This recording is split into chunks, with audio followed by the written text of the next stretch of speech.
Hey Geeks! Today was day one of Star Wars Celebration 2017, so we thought we would give you a quick recap of our day. So the day started out pretty rocky. First of all, there's been brush fires all over the place here in Central Florida. Yeah. So even getting to the con was kind of an iffy prospect. But because of the brush fires, we left early. That way, if it took us longer, we would have the time built in.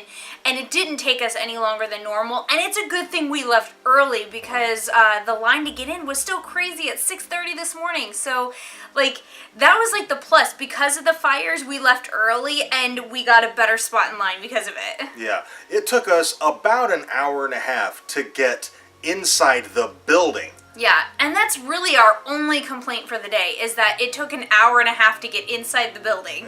Which is really kind of ridiculous.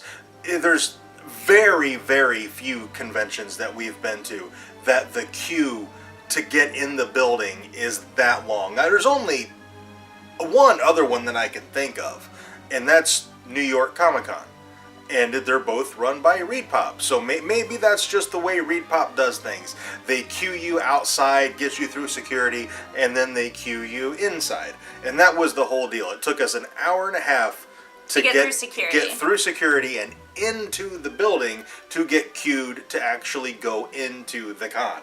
So it was a pretty stressful morning because not only were we queued outside, we were queued in the street, which is bad. That's bad. Yeah, not even a sidewalk, no, legit in the street. Yeah, so that's unsafe, first of all, and I think it's really something that they need to look at. Yeah, they had road cones out there, but that doesn't mean some maniac isn't going to drive by and clip somebody. Yeah. So they really need to rethink that queuing system. It's not safe to have 2,000 people outside waiting in the street to get into the convention center.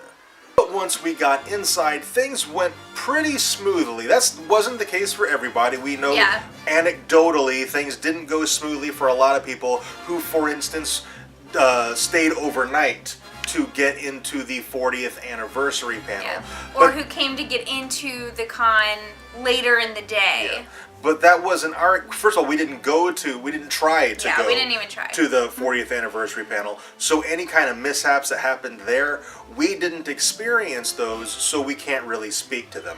And anybody who arrived later on in the day, I've heard at some points it took 3 hours to get into the convention. And later on in the day, this is Florida, and it's not cool out. It gets pretty hot and humid.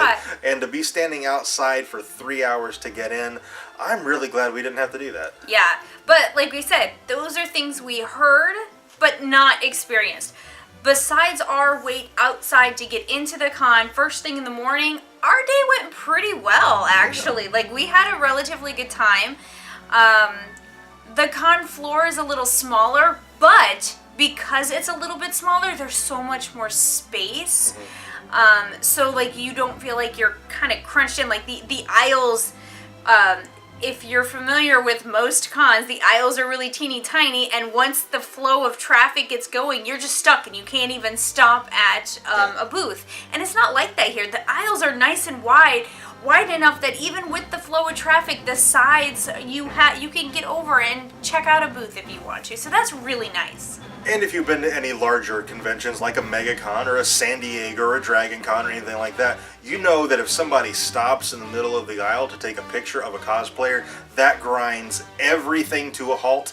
That didn't really happen today. The only time things really stopped to a halt like that was during the stream of the 40th anniversary panel on the stage inside the exhibitor hall. People kind of conglomerated right there to watch it, and it did stop everything up. But only for one aisle, and it was pretty easy to just walk around it. Yeah. One thing about this celebration that seems different to me from previous celebrations that I've been to is it has way more exhibits to see. Yeah. They have a life-size TIE fighter, and I don't remember ever seeing that at a celebration before. And it was awesome. I didn't get a good picture because it was kind of a high traffic area and I didn't want to, just stop and take a picture.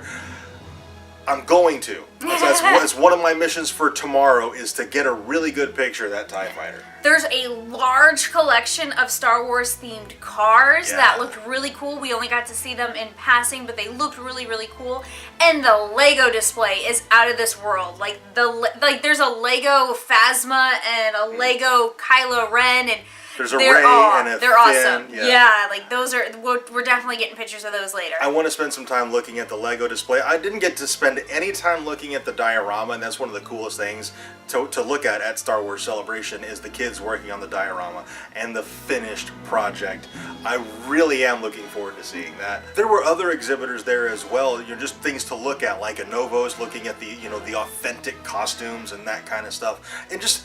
That's something that Star Wars Celebration has that not many other conventions have. It has, you go and you can do your shopping at the vendors and stuff, but it also has like these elements of like almost a museum, which is really, really cool. Yeah, where you get there's photo opportunities, and then you can see the costumes used in the movies, which is really nice because then for cosplayers especially, because then you have reference photos. And then if you go through Rancho Obi-Wan, there's some really cool stuff in there. And they have like, screen used props and all kinds of stuff. Oh my gosh, there's just so much to look at. Yeah. Now, like we said, the vendor hall was a little bit lacking, but that doesn't mean we didn't come away with anything. Yeah, the first 2 stores he walked into, he bought stuff. I spent so much money. One of the very first booths that we stopped at, this guy just had tons and tons and tons of the 40th anniversary Star Wars action figures. So of course I had to pick up those.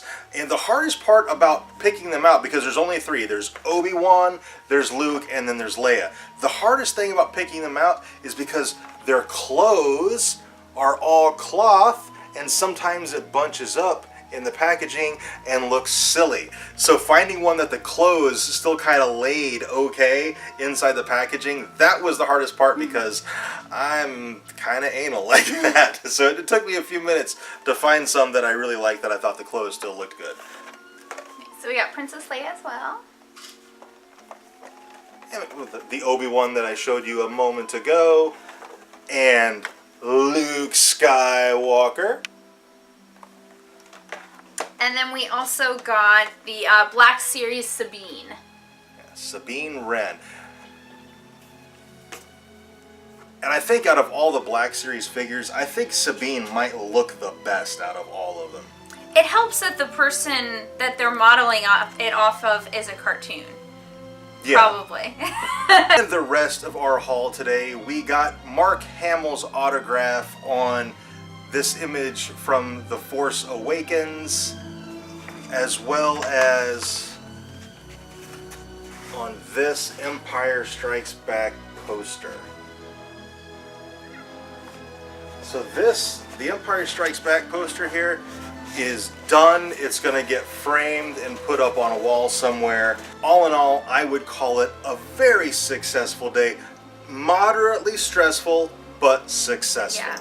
The autographs were running very, very smoothly. At least Mark Hamill's autographs were running very, very smoothly. He was late, but that is kind of par for the course. Yeah. You expect that. Yeah. With a celebrity autograph, they never start on time. The photo ops ran long. He was about an hour and a half late. Once he got there, they went through like super fast. They had a very good system in place, and it just moved right along. So that was fantastic. Topps is really on the ball as far as orchestrating the photo or the autograph and getting you through the line and getting the line moving, going very, very fast. The downside to that is you never get as much time as you really would like with the celebrity as they're signing. The way they're doing it, you get even less, but the line moves really, really fast. Yeah. So it's a trade-off in the same way that, the vendor floor, there's not as many vendors as there usually is at these big cons, but there's more space. So it's a trade-off. And I think that's all we have for our recap of Star Wars Celebration 2017 Day 1. We would love to know what your experience was. Good or bad, please let us know down in the comments.